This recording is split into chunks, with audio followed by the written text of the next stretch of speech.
Le saludo y le bendigo en el nombre de nuestro Señor Jesucristo. Gracias por permitirme entrar a su dispositivo y compartirle algo muy importante de lo que Dios ha estado haciendo en nuestra iglesia y hacia dónde nos lleva. En el año 2016, el 8 de agosto, iniciamos en obediencia al Señor una congregación de fieles con deseos de ser discípulos y cumplir la gran comisión. 5 años después, Dios nos permitió reconocer a los pastores asociados y 1 año después de eso, al pastor asociado nombrarle como pastor principal de nuestra congregación en Tegucigalpa. Sabíamos desde ahí que Dios traía algo entre manos. Al cumplir 7 años de fundación, reconocimos a 2 parejas más como pastores. Los pastores asociados que acompañarían al pastor principal en ese momento y a los pastores de jóvenes. En esa misma fecha, convencidos que Dios nos estaba llevando por un camino de ministerio internacional, tomamos la decisión de tomar un nombre que nos identificara con la visión y la responsabilidad que Dios nos estaba otorgando, llegando así a establecer el nombre de Corporación Bíblica Internacional. El 8 de octubre de este año 2023, Dios nos permitió viajar a la ciudad de Fort Walton Beach, en el estado de la Florida, Estados Unidos, para iniciar la segunda iglesia bajo esta nueva nominación organizacional y reconocer a los pastores que habrían de guiar esta congregación en esta ciudad del norte. En la visión de CBI o Corporación Bíblica Internacional, nos vemos a todos nosotros en el cumplimiento de la gran comisión: predicar el evangelio, ser discípulos y hacer discípulos. Los evangelizados y discipulados formamos parte del cuerpo de Cristo, según nos lo enseña Pablo en 1 Corintios capítulo 12, versículo 27, que en la versión Reina Valera dice de esta manera: vosotros pues sois el cuerpo de Cristo y miembros cada uno en particular. Pero ahora déjeme leérselo en la traducción en lenguaje actual, porque esta versión me encanta muchísimo y nos lo pone de una manera mucho más práctica. Lo dice de esta manera: cada uno de ustedes es parte de la iglesia y todos juntos forman el cuerpo de Cristo. Así pues, al adoptar el término corporación, no estamos haciendo otra cosa que identificarnos con el cuerpo de Cristo. Y usted con saciedad tal vez me habrá escuchado ya que le he dicho que nuestra máxima autoridad es Dios y su palabra. Y de allí el término que acompaña al cuerpo de Cristo, a corporación, es bíblica e internacional, porque Dios nos está haciendo trascender fronteras, como ya lo hemos hecho y como estamos planeando seguir haciéndolo en obediencia a nuestro Señor. Nuestro lema es el cuerpo de Cristo en plena comunión bíblica con Dios. Y esto habla de nuestras raíces, de cómo nacimos en Honduras como iglesia. En adelante, usted va a estar observando estos cambios. Algunos ya lo han notado en nuestras transmisiones. Hemos cambiado logo desde el nombre, a partir del nombre, y los elementos que están en nuestro logo nos identifican fielmente de cómo somos como iglesia. Va a estar también observando el cambio de nombre en nuestras redes sociales próximamente, y hasta ahorita estamos en ese proceso de transición. Quiero reiterar que si usted no tiene una iglesia en donde congregarse, usted puede ser parte de Corporación Bíblica Internacional, ya sea en Tegucigalpa, ya sea en Fort Walton Beach, Florida, o en la siguiente o en la próxima ciudad donde Dios nos está dando instrucciones que nosotros iniciemos una iglesia. Así que venía con buenas noticias para usted y es nuestro agrado que usted nos esté acompañando a través de este proceso. Dios le bendiga y muchísimas gracias. Buenas noches, hermanos. Qué alegría estar juntos un miércoles más en una entrega de perspectiva.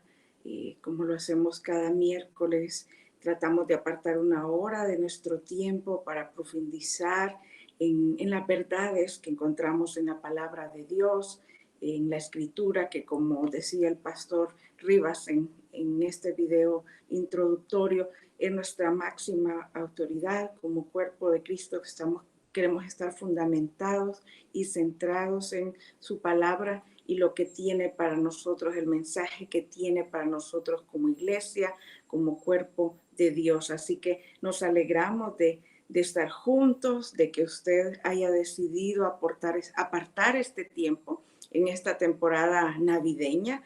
Sabemos que las agendas se estrechan, ¿verdad? Estamos llenos de compromisos sociales, estamos llenos de tantas invitaciones, de celebraciones, el tráfico nos complica para llegar de un lado a otro, pero queremos felicitarle a usted por hacer lo que sea necesario para escoger la mejor parte, para estar aquí en sintonía, conectado con nosotros, para conocer más a Cristo, ¿verdad? Para poder invertir este tiempo en su crecimiento. Sabemos que habrá fruto de lo que usted ha escogido.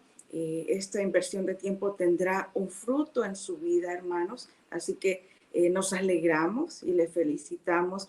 Y además de hacer el tiempo, de apartarlo, es importante también que podamos disponer nuestra mente y corazón para esta actividad, para esta acción, ¿verdad? Para poder fijarnos atentamente, como lo dice Santiago, como lo explicaba en la perspectiva anterior, que debemos fijarnos atentamente en la ley perfecta que da libertad, ¿verdad? Entonces queremos disponer nuestra mente y corazón para fijarnos con atención, para fijarnos atentamente en lo que el Espíritu Santo estará revelándonos esta noche. Hermanos, es importante que pongamos a un lado las preocupaciones, las cargas, lo que sea que estamos haciendo, quizás lavando la loza, terminando la cena, condimentando el cerdito para el 24, ¿verdad? O poniendo ropa en la lavadora, no sé qué quiere hacer, viendo las noticias, viendo la serie y con un oído allá y un oído acá. Pero yo quiero invitarles a que esta noche podamos disponer el 100% de nuestra atención para poder estar atentos a lo que el Espíritu Santo nos quiere hablar esta noche, hermanos. Es mensaje de vida, es mensaje de bendición y de edificación lo que el Señor tiene para nosotros en esta noche. Así que sin más, les invito a que oremos para poder entregar al Señor este tiempo y pedir que su Espíritu Santo nos ayude a estar atentos. Señor, gracias te damos por cada una de las personas que están conectadas en esta transmisión. Gracias por el tiempo que cada uno está apartando e invirtiendo para estar a los pies tuyos, a los pies de nuestro Maestro, de nuestro buen pastor. Gracias porque tú estás ahí con tus oídos atentos a nosotros, Señor, para enseñarnos también, para escucharnos, para mostrarte a nosotros, para trabajar en nosotros. Gracias, Padre, porque sabemos que no tenemos a quién más, a quién ir, sino que solo a ti, que tienes palabras de bien para nosotros, palabras de vida. Y estamos aquí esta noche en derredor tuyo, Señor, queriendo escucharte, que nuestros ojos sean abiertos, que nuestros sentidos sean abiertos para poder recibir ese mensaje como tierra fértil, Señor, que dé fruto según corresponde. Gracias por tu palabra, que es luz a nuestro andar. Te pedimos que pueda esta noche guiarnos y discernir, Señor, en mi caso, que tu Espíritu Santo ponga cada palabra de mi boca según tú quieres y conoces que cada uno de los conectados en este momento o en diferido más adelante necesita escuchar. Gracias por eso, Espíritu Santo. Dejamos este tiempo en tus manos en el nombre de Jesús. Amén. Bueno, hermanos, seguimos con la serie El Cristo de Dios. Ya esta es la octava entrega de esta serie y la hemos titulado Cristo importa, su mensaje importa. Créanme que para mí fue muy emocionante, como en todas, pero en realidad cada tema tiene sus particularidades que me ha motivado y me ha llenado poder estudiar esta verdad para luego compartirla con ustedes, y a lo largo de la misma les iré compartiendo cómo Dios ha transformado, ¿verdad?, mi manera de pensar. Y quiero iniciar esta entrega de Cristo importa haciendo referencia a una película que los de mi generación sin duda la recuerdan. Esa película Dejados Atrás salió en el año 2000, es parte de una serie de películas, pero está fundamentada en una serie de libros, de novelas bíblicas de Tim LaHaye, y que nos muestra en forma muy gráfica realmente los hechos que están por venir, los hechos futuros, ¿verdad? Pero la primera película, que se titula Dejados Atrás, muestra o ilustra de manera muy vívida lo que ocurrirá en el rapto y los eventos que se desencadenan a partir de ahí y que ocurren antes del rapto. Vemos en esa película que hay una guerra, se ha desatado una guerra entre Israel y Siria, si no mal recuerdo, ¿verdad? En esa zona del Medio Oriente tan conflictiva, y me hacía recordar justamente cómo nosotros en los últimos meses hemos estado viendo las noticias, escuchando noticias de cómo se reactivó el conflicto entre Palestina e Israel, este conflicto histórico, ¿verdad? Se reactivó el 7 de octubre con la invasión de Hamas a Israel, ¿verdad? Y luego la respuesta de Israel y desató esta guerra nuevamente, y hoy día pues se cuentan miles de personas, tanto en Israel y en Palestina, que han muerto, entre ellas niños, entre esas personas niños, mujeres y hombres inocentes, ¿verdad? Y no muy lejos, el año pasado también hemos estado escuchando de la guerra de Ucrania desde febrero del año pasado, ¿verdad? Ya más de mes y medio de estar escuchando de esta guerra, también esta noticia y el impacto que ha tenido en nosotros, ¿verdad? Que nos hace pensar que estamos viviendo también tiempos de guerras. Pero volviendo a la película, luego en la película aparece en escena un avión, después de mostrar los tiempos, el contexto en que ocurre de guerras, aparece un avión grande realmente, con cientos de pasajeros, de esos que cruzan el océano Atlántico. En este caso era con destino a Londres, cruzando el océano, y va con una gran cantidad de personas. Vemos ahí familias con niños, adultos mayores, parejas de adultos mayores, ¿verdad? Personas de negocios, gentes que va en el avión viajando con sus pilotos. Y en medio de la noche vemos en la película que una señora, una persona de edad, le pregunta al que va sentado cerca de ella: disculpe, no encuentro a mi esposo, mire que no está, quisiera ubicarlo. Y el señor le dice: no se preocupe, tiene que estar por aquí, con seguridad se fue al baño. Y la señora le dice, porque tiene más de 80 años probablemente, le dice: ¿podría hacerme el favor de ir usted a chequear si está por allí, verdad? Y le dice: sí, claro, yo voy y lo hago. Y la señora le dice: llévele esto, por favor. Y levanta del asiento al lado de ella su abrigo, y le dice: porque mire, dejó su ropa, parece que se fue desnuda, y está toda la ropa, desnudo, está toda la ropa ahí en el asiento, su saco, su camisa, parece que iba de corbata, su pantalón, y está todo bien puesto allí, ¿verdad? La persona se va al inodoro, al servicio, a buscarlo, y resulta que lo encuentra vacío, ¿verdad? Y en ese momento se desata en el avión un caos, una madre despertando a su esposo al darse cuenta que sus hijos no están, ¿verdad? Que los asientos están vacíos, cuando se supone estos vuelos por lo general salen de noche, ¿verdad? Con la idea que la persona duerma ahí, ¿verdad? Entonces se supone que todas las luces apagadas en el avión están durmiendo, Y mira que cuando mira al lado de repente no están sus hijos en los asientos, ¿verdad? Y está despertando al esposo. Y ¿dónde están los niños? Solo está su ropa, el osito Teddy de peluche en el suelo, el de la niña cayó al suelo, ¿verdad? Y así empieza cada uno a darse cuenta que no está su acompañante y empieza la confusión, ¿verdad? De qué es lo que ocurrió. Mientras tanto, en la tierra también, la hija del piloto, de hecho, del avión, perdón que no puedo contar todos los detalles por tiempo, la hija del piloto que iba en ese avión va manejando de regreso a casa y se encuentra también con un accidente, con una colisión de muchos carros, se baja, ve gente herida, ¿verdad?, ensangrentada, y le dice, ella pregunta, ¿qué pasa? Y el señor le dice, mire, nos impactó una rastra, como diríamos nosotros aquí, ¿verdad? Un vehículo que venía sin conductor, ¿verdad? Salió otra mamá del otro auto llorando y diciendo, ¿dónde está mi bebé? ¿Dónde está mi bebé? No encuentra a su bebé, desapareció de la sillita, de la canastita esa en la que se ponen en el vehículo y ayúdenme a encontrar a mi bebé.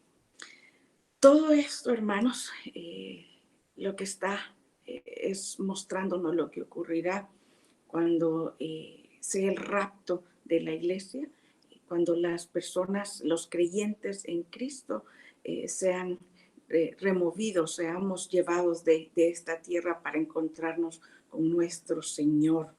Primera de Corintios capítulo 15, versículo 52 dice, en un instante, en un abrir y cerrar de ojos, al toque final de la trompeta, pues sonará la trompeta y los muertos resucitarán como un cuerpo incorruptible y nosotros seremos transformados. Primera de Corintios 15, 52.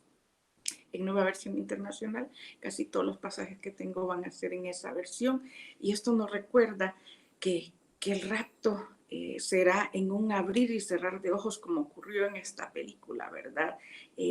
Mateo 24, perdón, versículos 40-44, este sí es de Nueva Traducción Viviente, nos relata también esto que vimos en la película, pero creo que al ponerlo así de forma tan vívida nos ayuda a procesarlo. Muchas veces leemos rápidamente y no nos damos cuenta de lo que implica, pero leamos lo que dice Mateo 24, 40 al 44. Dos hombres estarán trabajando juntos en el campo. Uno será llevado, el otro será dejado. Dos mujeres estarán moliendo harina en el molino. Una será llevada, la otra será dejada. Así que ustedes también deben estar alerta, porque no saben qué día vendrá su Señor. Entiendan lo siguiente. Si el dueño de una casa supiera exactamente a qué hora viene un ladrón, se mantendría alerta y no dejaría que asaltara su casa. Ustedes también deben estar preparados todo el tiempo, porque el Hijo del Hombre vendrá cuando menos lo esperen.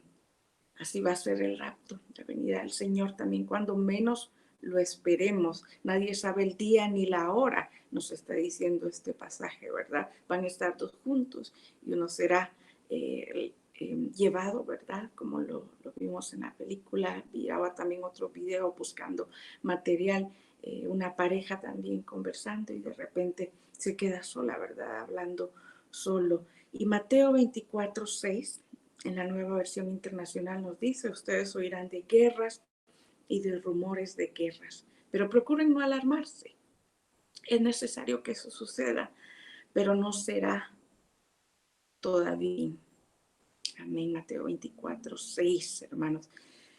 Esto nos recuerda que es de esperarse que hayan guerras y rumores de guerras, pero no debemos alarmarnos, ¿verdad? Este mensaje no es para alarmarnos, para alterarnos, para generar temor en nosotros, sino para recordarnos que esto ya está anunciado y que es necesario que suceda porque se acerca el regreso de nuestro Señor, ese regreso que esperamos con tantas ansias y con tantos gozos, hermanos. Y la intención es recordarnos, como dice en estos pasajes que hemos leído, para estar alertas, para trabajar y para prepararnos para enfrentar estos acontecimientos futuros, porque como dice estos pasajes, si el dueño supiera, pues tomaría todas las acciones. En el caso del ladrón, como lo decía en Mateo, eh, entonces uno toma, para evitar que entre un ladrón, va y asegura su casa, pone cercas eléctricas o yo me había comprado una tranquita cuando dormía sola. Ronald ha viajado mucho por su trabajo, entonces cuando yo me quedaba sola y no teníamos muros todavía, yo me compré una tranquita para ponerla ahí para que nadie pudiera empujar la puerta. Todo ese tipo de medidas las tomamos. Pues igual, al saber que va a venir el Señor, que va a regresar y que se nos han anunciado estos acontecimientos, nosotros debemos prepararnos, debemos estar alerta para lo que está por venir. Son señales de que está cerca, pero quizás no será todavía, hermanos, pero debemos estar enfocados no solo con la preocupación del arrebatamiento, del rapto y de lo que va a ocurrir, como lo que acabo de demostrar con estos pasajes y con la ilustración de la película Dejados Atrás. La intención no es que tomemos decisiones o acciones por miedo. Yo les confieso que en lo personal, desde niña, venía escuchando este mensaje y no me gustaba. Trataba de evadirlo. En la iglesia en que crecí. Había semanas de enseñanza escatológica, traían invitados del extranjero para que nos enseñaran. Incluso atrás había un cuadro que lo recuerdo bien de mi niñez, era un cuadro del arrebatamiento. Se miraban las personas con vestiduras blancas, ¿verdad? Encontrándose en las nubes con el Señor que venía ahí, y me generaba mucho estrés, mucha ansiedad, hermanos, al grado tal que cuando ya crecí, eh, yo decidí que, ay, no, que no me interesaba mucho eso, ¿verdad? Me preocupaba mucho, pero que sí decidía entregar mi vida a Jesús, de consagrar mi vida a Jesús, porque creía que Él valía la pena, ¿verdad? Que Cristo, yo había decidido y creía que Cristo importa para mi vida y que hacía una diferencia, ¿verdad? Incluso recuerdo que dije muchas veces, ok, si no hubiera cielo, si no pasara todo eso, yo igual escogería por Dios, porque Él vale la pena. Cristo hace una diferencia en mi vida, como decía la entrega anterior. Era mi decisión, lo dije a alguien hace como un año, me recordó que el que yo dijera eso le había impactado, y yo dije, no recordaba realmente esa era de mi vida, porque Dios me ha ayudado a crecer y no ver esto con temor y no verlo con miedo, sino con anticipación. Me hizo ver el Señor, y eso es gracias, debo decirlo aquí públicamente, a la iglesia, a nuestra iglesia Intimidad con Dios Honduras, ahora Corporación Bíblica Internacional, y las enseñanzas del pastor Rivas, que Dios ha despertado en mí ese deseo de entender lo que está por venir, de entender lo que viene, que de hecho es lo mejor, es la cereza del pastel, lo que está por venir, hermanos, y me ha permitido a tratar de tener esa perspectiva completa, esa perspectiva no fraccionada como la tenía antes. Incluso en la iglesia donde nos congregábamos antes, se hablaba muy poco de este tema, poco, casi nada. Realmente el énfasis era más en vivir la misión, en el ahora, ¿verdad? En mostrar un evangelio transformador en el ahora, pero muy poco del futuro. Sin embargo, gracias al pastor Rivas y las enseñanzas en la iglesia, yo he logrado entender la importancia de ver, de tener esta esperanza futura de lo que está por venir.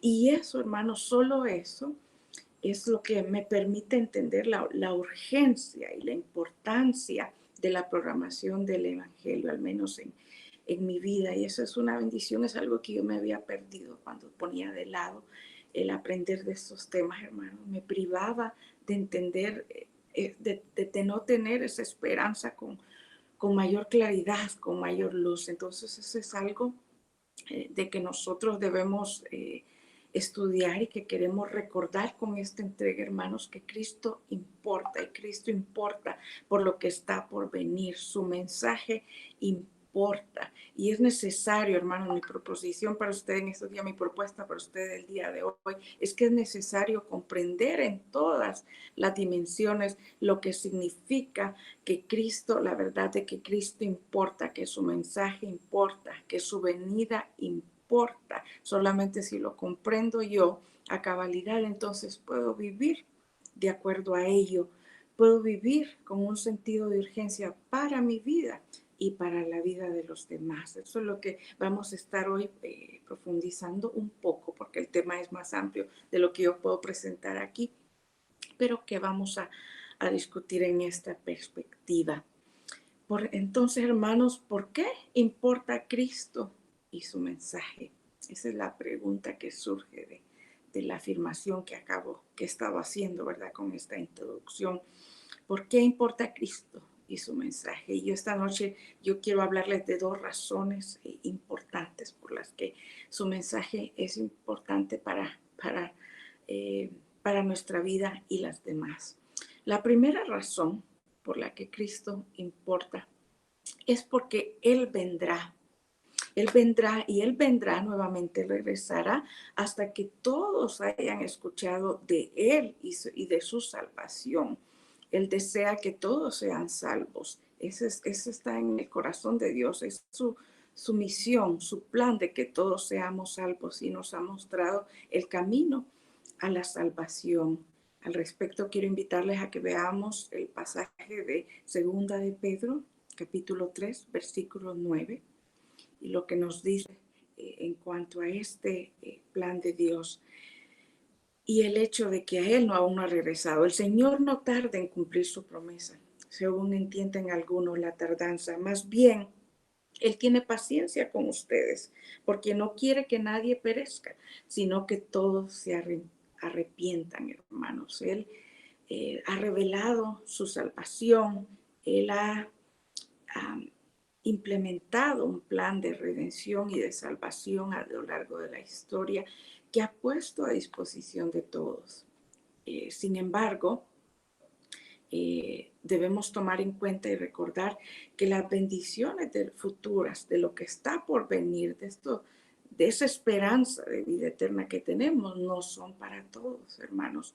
Por ello, hay una necesidad, como no es para todos, hay una necesidad de responder a esa gracia de Dios, a ese regalo que Él nos da. Y quiero recordarles este pasaje que también lo vimos en la entrega anterior de Romanos 6:23, que nos dice: porque la paga del pecado es muerte, mientras que el regalo de Dios es vida eterna en Cristo Jesús, nuestro Señor. Aquí nos recuerda que Él nos está dando este regalo de vida. Él está poniendo este regalo por gracia con su muerte a disposición de todos, porque todos estamos destinados a la muerte, a menos que aceptemos su obra salvadora. Pero Tito, capítulo 3, versículos 4-7, dice: pero cuando se manifestaron la bondad y el amor de Dios, nuestro Salvador, Él nos salvó, no por nuestras propias obras de justicia, sino por su misericordia. Nos salvó mediante el lavamiento de la regeneración y de la renovación por el Espíritu Santo, que Él derramó sobre nosotros abundantemente por medio de Jesucristo nuestro Salvador. Así lo hizo para que, justificados por su gracia, llegáramos a ser herederos que abrigan la esperanza de recibir la vida eterna. Amén. Qué hermosa promesa, qué hermosa verdad, que nos habla de que la bendición de la vida eterna es esperanza de vivir eternamente con nuestro Señor, de vivir y verlo en todo su esplendor, en su reinado de paz, de vivir en armonía integral entre nosotros, entre los herederos, entre los que reciben la salvación y aún con la creación, con todo lo que Dios ha puesto a nuestro alcance. Esa bendición solo está para los que reciben esa salvación, hermanos. Reciben la salvación por medio de Jesucristo y de la obra de su Espíritu Santo, como nos dice este pasaje de Tito 3, 4-7. Y además de aceptar la salvación, ese es solo el primer paso. No basta con la confesión de fe, hermanos. Es necesario, además de aceptar esa salvación y confesar que creo en Él, como en Jesús como nuestro Salvador y Salvador, y que quiero que Él sea el Rey de mi vida, lo reconozco como el Señor de mi vida. Pero eso no es todo, ¿verdad? Es necesario mostrar un arrepentimiento sincero, ¿verdad? Y hay varios llamados en la Escritura a ese arrepentimiento. Yo aquí solo voy a citar dos pasajes que nos hablan de la necesidad de un arrepentimiento sincero que muestre evidencias. El primer pasaje es Mateo 3:2, que hace relación a la predicación de Juan el Bautista. Era la preparación para el ministerio de Jesús, ¿verdad? Entonces nos dice Mateo 3:2 que Juan decía: arrepiéntanse, porque el reino de los cielos está cerca. Aquí nos deja de manifiesto la importancia de un arrepentimiento, de ese arrepentimiento genuino que manifiesta dolor en mí por lo que he hecho, por los hechos que hice que iban en contra de la voluntad, de los deseos de Dios, ¿verdad? En contra de su plan, ese arrepentimiento que me lleva a la humillación a Él, ¿verdad? Y al deseo de hacer lo contrario, de hacer algo diferente, que si iba para el norte, hoy voy para el sur, ¿verdad? Que tengo que evidenciar un arrepentimiento con muestras, con cambios en mi vida. Ese es el arrepentimiento al que busca Jesús, a tomar acciones de cambio en nuestras vidas que evidencien que yo he decidido ser salvo, ¿verdad? Que yo he aceptado esa salvación y por lo tanto vivo como salvo. Apocalipsis 3, en los versículos 19 y 21, también de la Nueva Versión Internacional, dice: yo reprendo y disciplino a todos los que amo. Por lo tanto, sé fervoroso y arrepiéntete. Al que salga vencedor le daré el derecho de sentarse conmigo en mi trono, como también yo vencí y me senté con mi Padre en su trono. Amén. Aquí en Apocalipsis, Dios, a través del apóstol Juan, quien escribió este libro del Apocalipsis, nos recuerda la necesidad de actuar con fervor, sé fervoroso y arrepiéntete, de arrepentirnos, de evaluar mi vida, de evaluar mi andar, ¿verdad? De examinar mi andar y arrepentirme de aquello que no está acorde con Dios y su voluntad, ¿verdad? Y nos recuerda que para los que salimos vencedores en este caminar de la vida, en esta aventura de la vida, en este caminar con Dios, ¿verdad? En este peregrinaje, en este mundo, en este peregrinaje transitorio, ¿verdad? De este mundo, al que persevere hasta el final, al que sea fiel hasta el final y que salga vencedor, dice Apocalipsis 3:19, 21. Al que salga vencedor, entonces le daré el derecho de sentarse conmigo en mi trono. Así lo dice Apocalipsis. O sea, no es para todos, hermanos. Es para el que salga vencedor, que podrá sentarse con él en el trono, como yo también vencí y me senté con mi Padre en su trono. Eso nos recuerda que hay acciones que hacer también. Si bien es cierto, recibimos la salvación por gracias, hay acciones que vienen en consecuencia a recibir esa salvación, ¿verdad? Y además del arrepentimiento, es necesario limpiar nuestro corazón, ¿verdad? Y buscar la voluntad de Dios. Esto, mis hermanos, es importante y de nuevo creo que no es casualidad la relación que hay en esta perspectiva bíblica con la anterior. Dios así lo había preparado, hay relación en estas verdades y ahí hablábamos de la necesidad de buscar la santificación, de buscar ser santos como Dios en santo, porque Él espera y demanda de nosotros que vivamos como santos, que vivamos como personas salvas, ¿verdad? No es eso, no son mis acciones los que me salvan, es el sacrificio de Jesús en la cruz, es su amor, esa gracia, ese regalo inmerecido que recibimos de su salvación. Pero Dios espera de nosotros que vivamos como personas salvas, ¿verdad? Que limpiemos nuestro corazón de todo aquello que me aleja de Él y de hacer su voluntad. Así que si usted no vio la perspectiva anterior, le animo a ir y buscarlo. Si no la recuerda, ir y buscarla y verla nuevamente, porque están muy relacionados y hablamos mucho en detalle en la importancia de buscar la santidad. Y hoy quiero nada más recordar este versículo de Mateo capítulo 5, versículo 8, que nos habla de la bienaventuranza eh, que tiene preparado para nosotros. Mateo 5, 8, dichosos los de limpio corazón, porque ellos verán a Dios. Jesús estaba exhortando a sus discípulos a cultivar un corazón limpio, ¿verdad?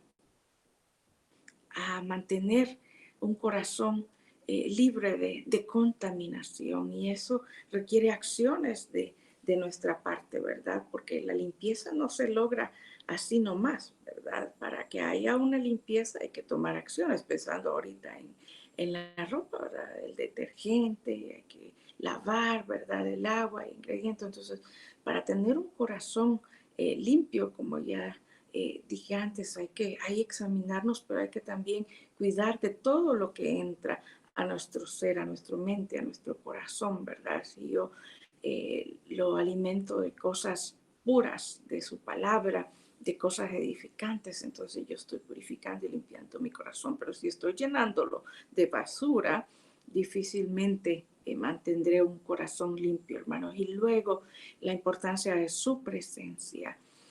En su presencia somos transformados, somos limpiados, ¿verdad? En su sangre somos limpiados, pero también su Espíritu Santo hace una obra de purificación y limpieza en nuestras vidas. Y de nuevo, hermanos, hay una corona de vida, hay un regalo de vida eterna tan hermoso que está preparado para los que somos salvos, para los que hemos aceptado esa salvación y hemos lavado las vestiduras en la sangre de Cristo, para los que hayamos limpiado nuestro camino y que estemos siendo santificados por su obra en proceso, hermanos. Y entonces podremos tener el acceso a la vida eterna.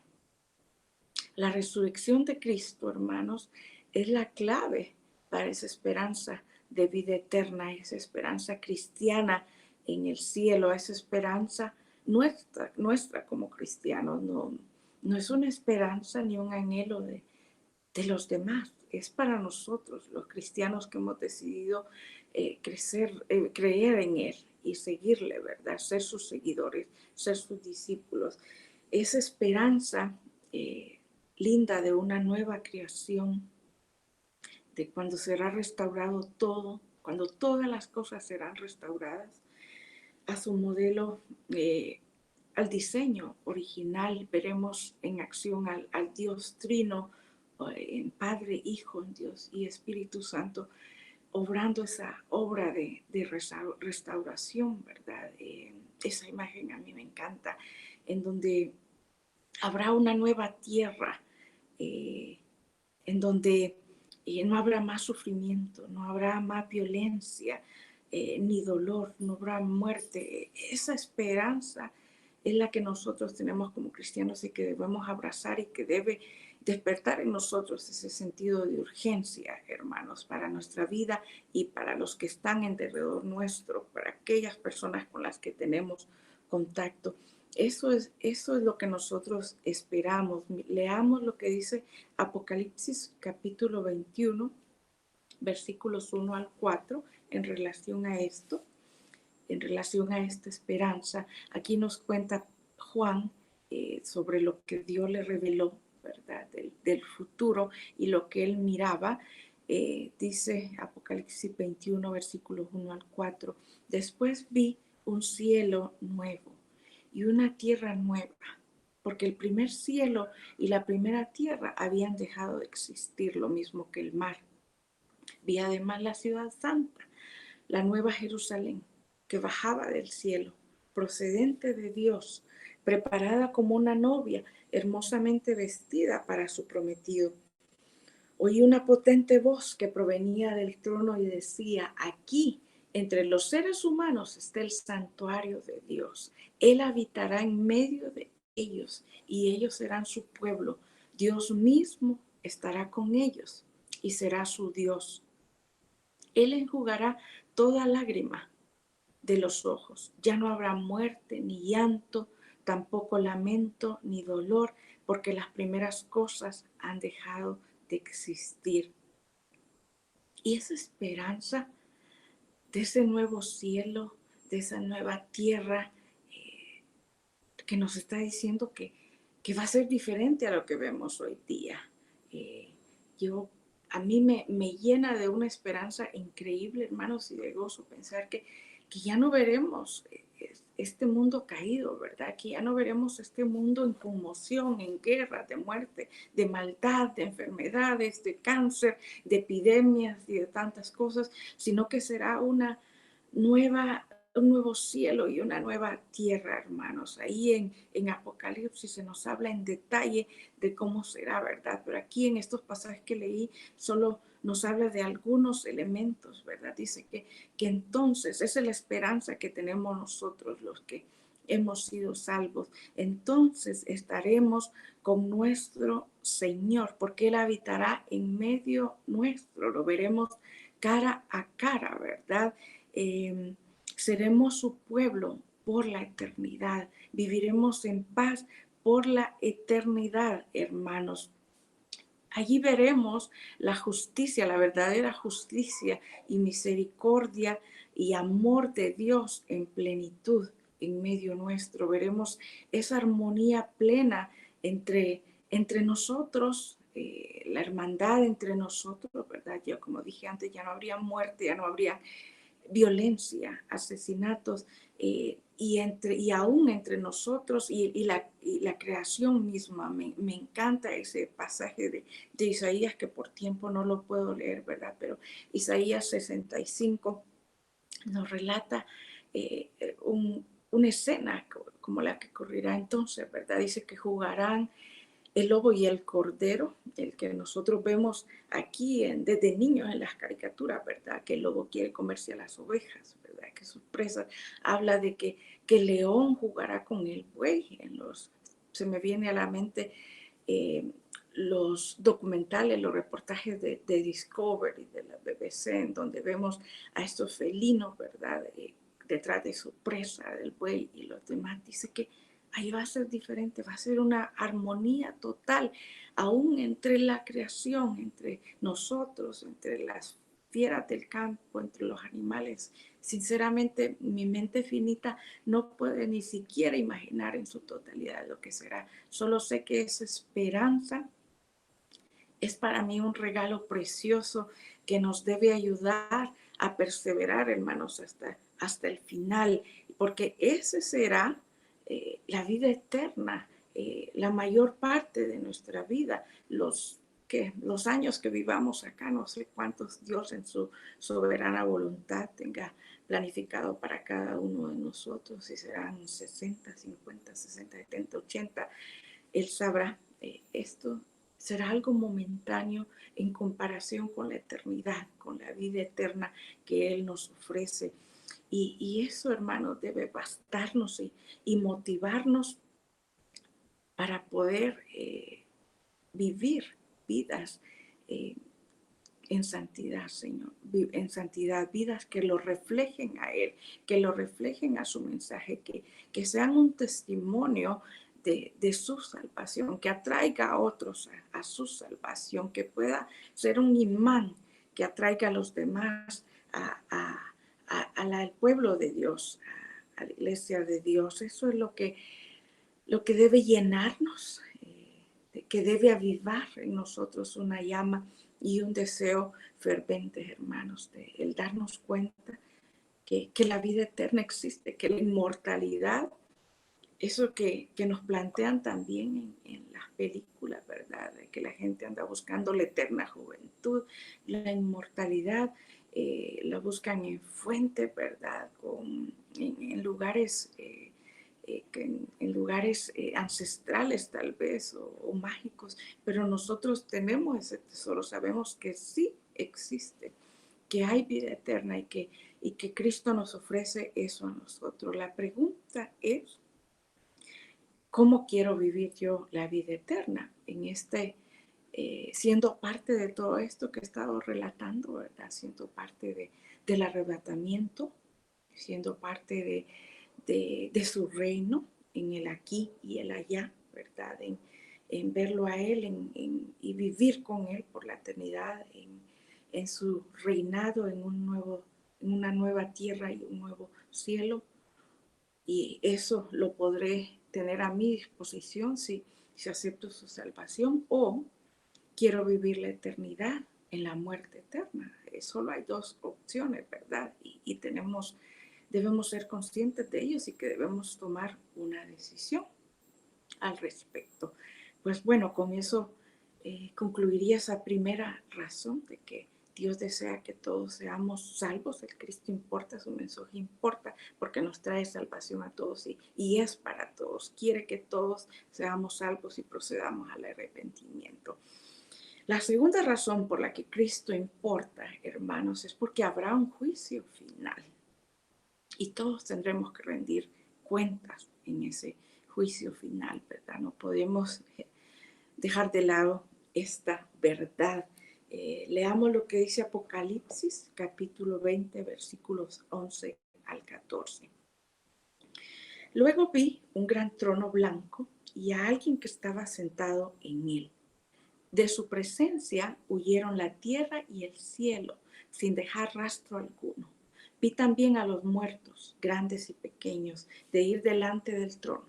Se abrieron unos libros y luego otro, que es el libro de la vida. Los muertos fueron juzgados según lo que habían hecho, conforme a lo que estaba escrito en los libros. El mar devolvió a sus muertos. La muerte y sus dominios devolvieron los suyos. Entonces cada uno fue juzgado según lo que había hecho. La muerte y sus dominios fueron arrojados al lago de fuego. Este lago de fuego es la segunda muerte. Y esto es de lo que empezaba a hablar yo al concluir el primer punto, ¿verdad?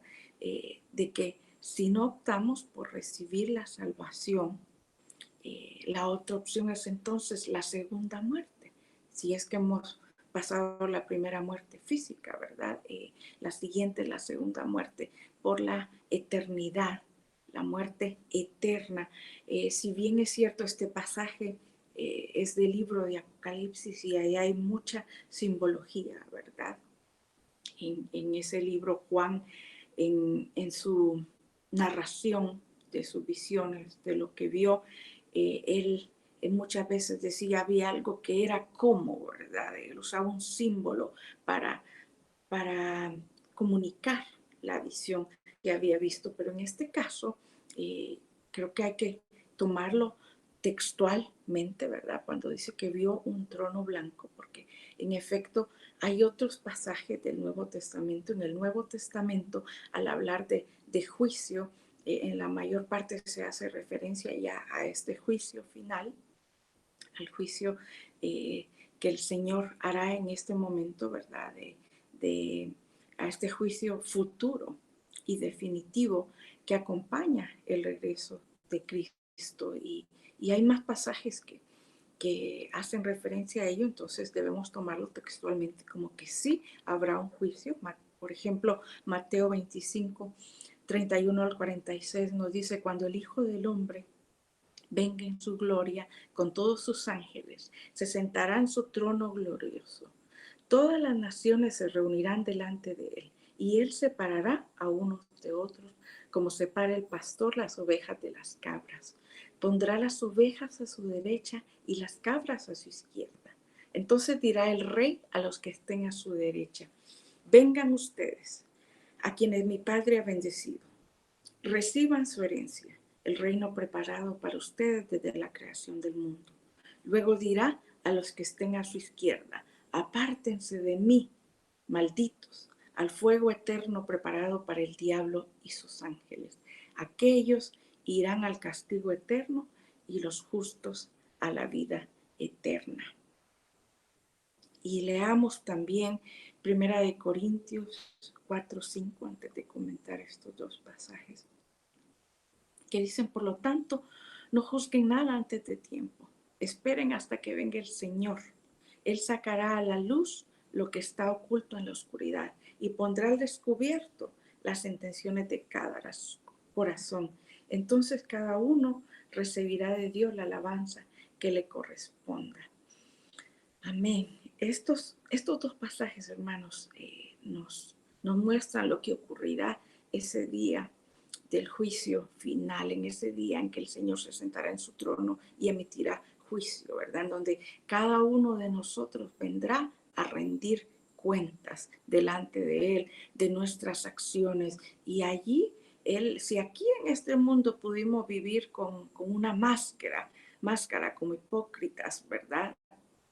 Y aparentando vivir vidas santas, dice que ese día Él va a separar, nos dice el pasaje de Mateo, las ovejas de las cabras, ¿verdad? Él va a poner a un lado los que verdaderamente habían recibido la salvación y hayan vivido de acuerdo a ello, a la salvación, a hacer una vida santa, y va a poner a un lado las cabras, ¿verdad? Las que no optaron por vivir conforme a su voluntad, y cada uno va a ir, unos van a tener la esperanza de vida que hablé antes y otros van a ir al castigo eterno, ¿verdad? Y volviendo a la película esa de Dejados Atrás, es interesante una escena en que incluso personas de la iglesia, nuestras pastoras de la iglesia, que fueron dejados atrás, ¿verdad? Que se quedaron en el rapto. De nuevo me hacía pensar de nuevo en este pasaje,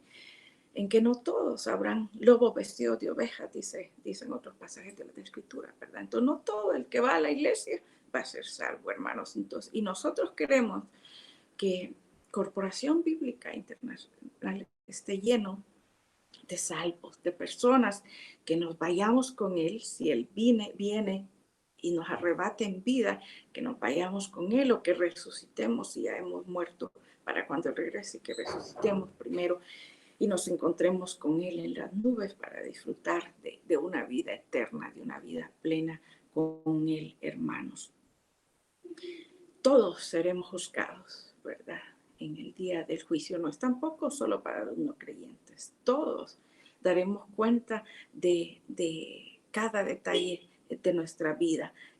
Hasta los ángeles, dice la palabra, que serán sometidos a juicio. Cada aspecto de mi vida será revisado, incluso los secretos de los hombres, aquellos pensamientos ocultos, ¿verdad? Que nadie más pudo discernir, tendremos que dar cuenta de ellos, hermanos. No hay manera de eludir este juicio. Este juicio final es tan seguro como la muerte misma, ¿verdad? Ese dicho dice: lo único seguro es la muerte, pues igual el juicio final es seguro y es para todos.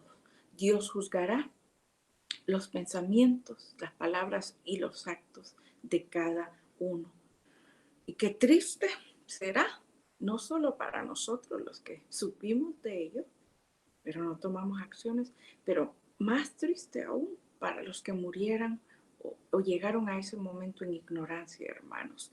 El anhelo del corazón de Dios es que todos conozcan este mensaje. Y Él nos da el libre albedrío, la capacidad de decidir si yo soy salvo o no. Y eso es lo que debemos aspirar todos, que todos sean presentados con nuestro mensaje de salvación, ¿verdad? Para poder tomar la decisión. Si acepto la salvación o continúo viviendo una vida alejada, ¿verdad? De Dios. Esta es la segunda razón, hermanos, por la que Cristo importa y su mensaje importa, porque hay un juicio venidero, ¿verdad? Y tendremos que dar cuenta de nuestros actos. Pero, ¿qué implicaciones entonces tiene para nosotros esto que acabamos de ver, ¿verdad? Ya he ido mencionando algunos elementos que se requieren de nosotros al tener conciencia de que hay una esperanza futura, vida eterna para nosotros y que habrá un juicio final. Pero ¿qué otras implicaciones hay para nosotros, hermanos? Y quiero enfatizar dos implicaciones también. Uno es buscar al Señor con diligencia. Sabiendo todo esto, hermanos, tenemos que ser diligentes en nuestro andar, en ver cómo, en cuidar nuestro andar, en no descuidar este regalo de la salvación, hermanos, viviendo con una perspectiva, como dije antes, más amplia, con una perspectiva eterna. Yo pensaba, como soy ingeniera y estaba en gestión de proyectos, entonces los timelines, la línea de tiempo, es algo que uso mucho. Entonces yo pensaba en una línea de tiempo, que yo debo mantener una línea de tiempo eterna, ¿verdad? Con la flecha, como ingeniera, hacia el infinito, ¿verdad? La flecha abierta al infinito porque no tiene fin, ¿verdad?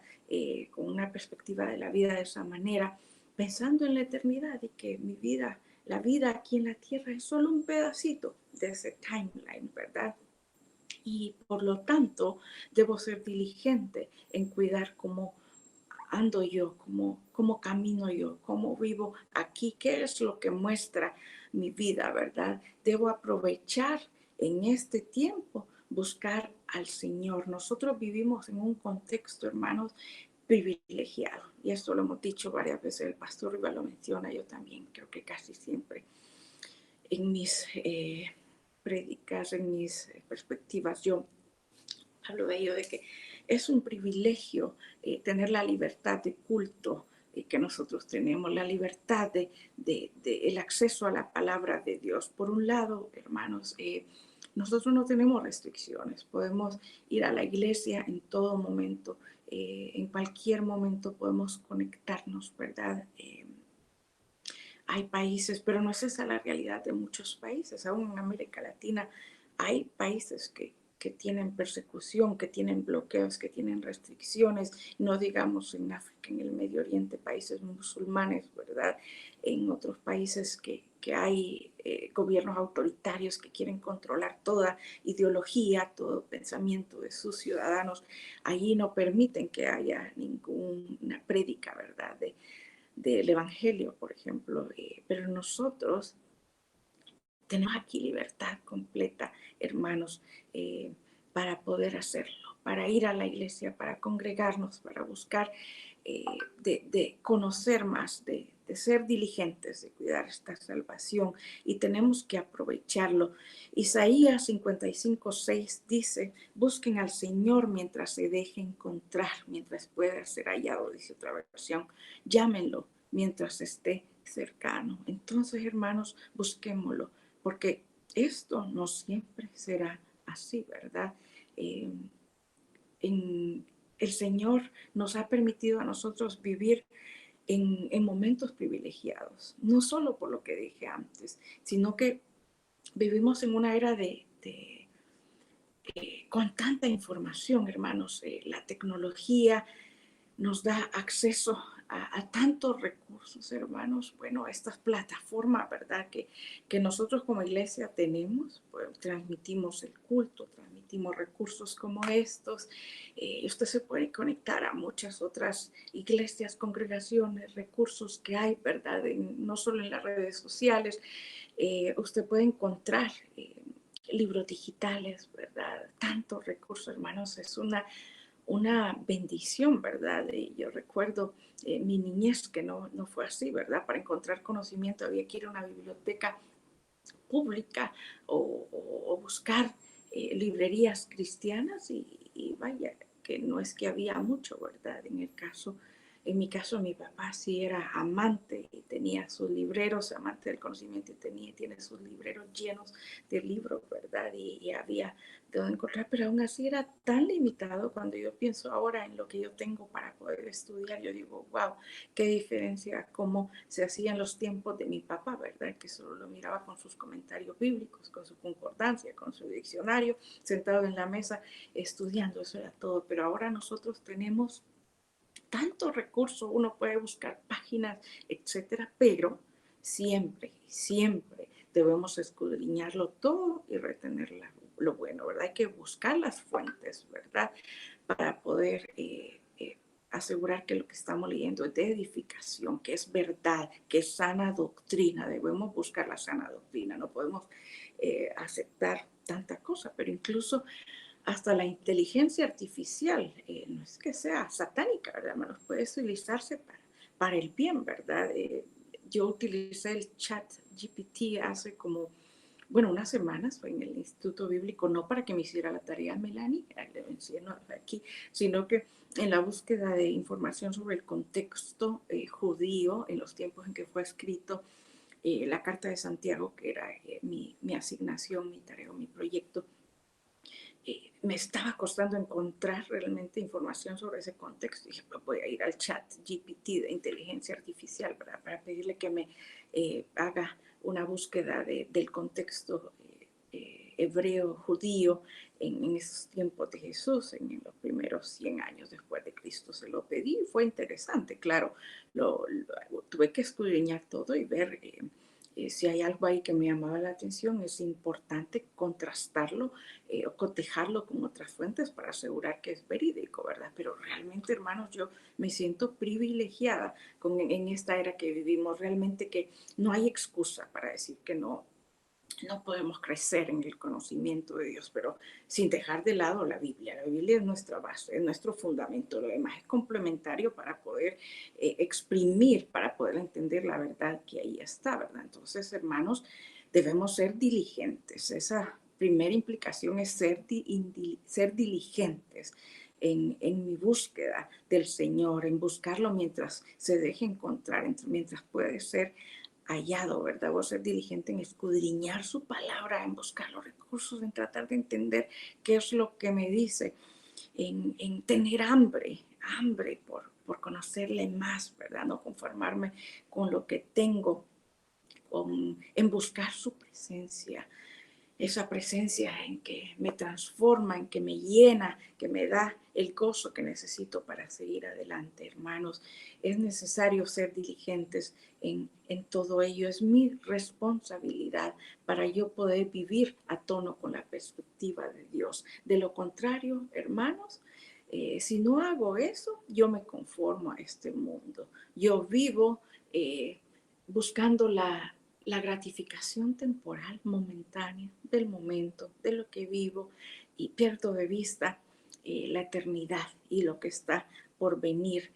No sigamos absortos en esa gratificación temporal o en los placeres momentarios de ese mundo, sino que seamos diligentes, intencionales, hermanos, en en preparar un plan, en apartar el tiempo para encontrarse con Dios en oración, con su palabra, en el mejor momento.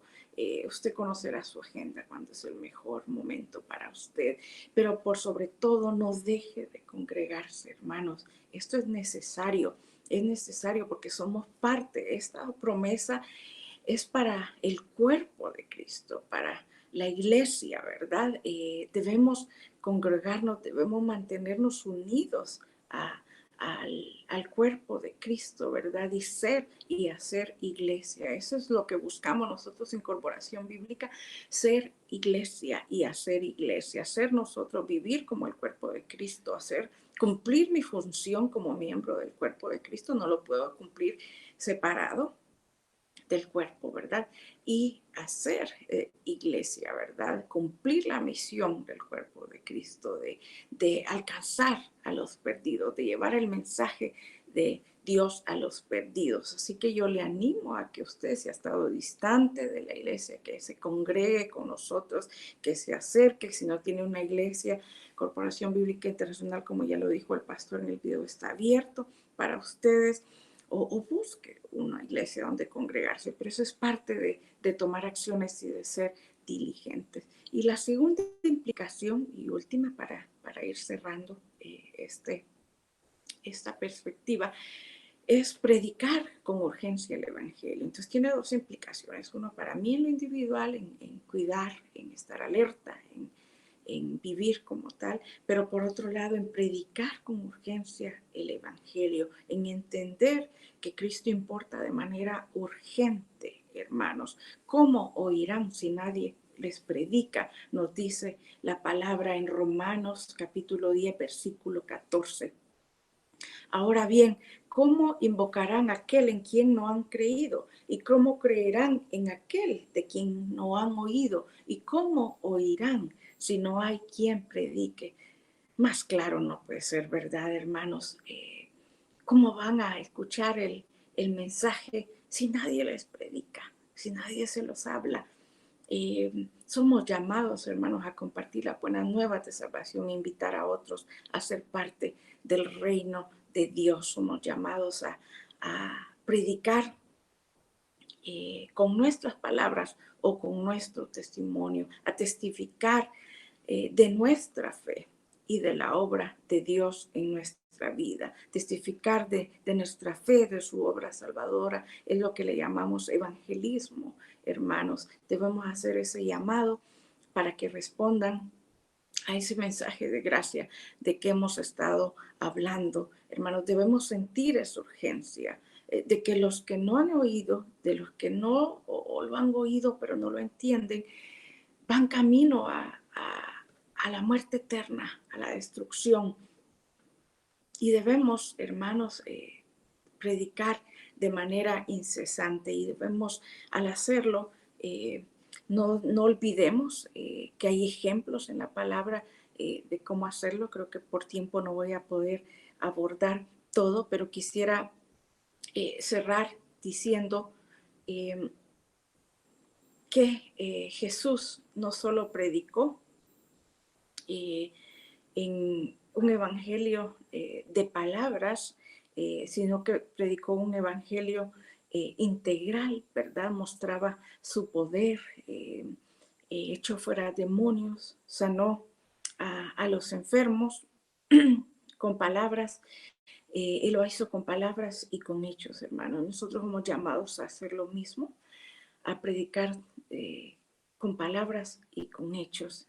A veces se nos hace difícil evangelizar. Para algunos es muy fácil hacerlo, para otros puede ser difícil hacerlo, pero podemos hacerlo. Si es fácil, hagámoslo con las palabras.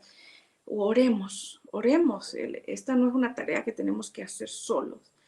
Nuestra parte diligente es en aprender la palabra de Dios, que no va a regresar vacía, esos versículos del mensaje que podemos sembrar, esas semillas que podemos sembrar en otros, y que el Espíritu Santo hará el resto de la obra en convencerles. Yo no soy llamado a asegurar que la respuesta sea así. Eso es trabajo del Espíritu Santo, la transformación en su vida, pero yo soy llamado a compartir la palabra y el mensaje, a testificar de lo que Él ha hecho en mi vida. Puedo compartir de lo que ha sido mi experiencia. Es una forma de evangelizar, y si me cuesta, hágalo.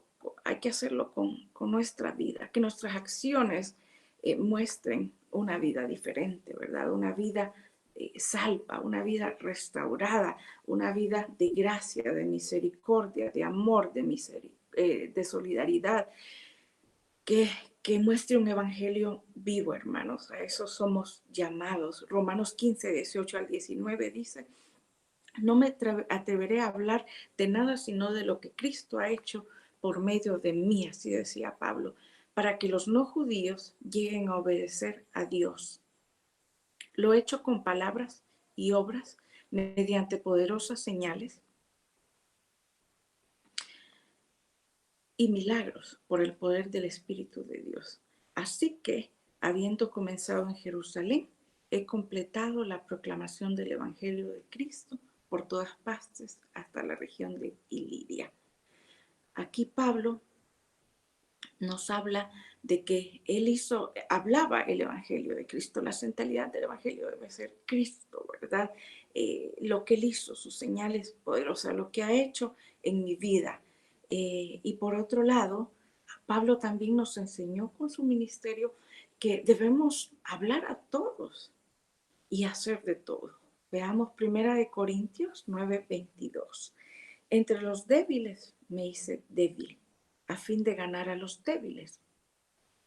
Me hice todo para todos, a fin de salvar a algunos por todos los medios posibles.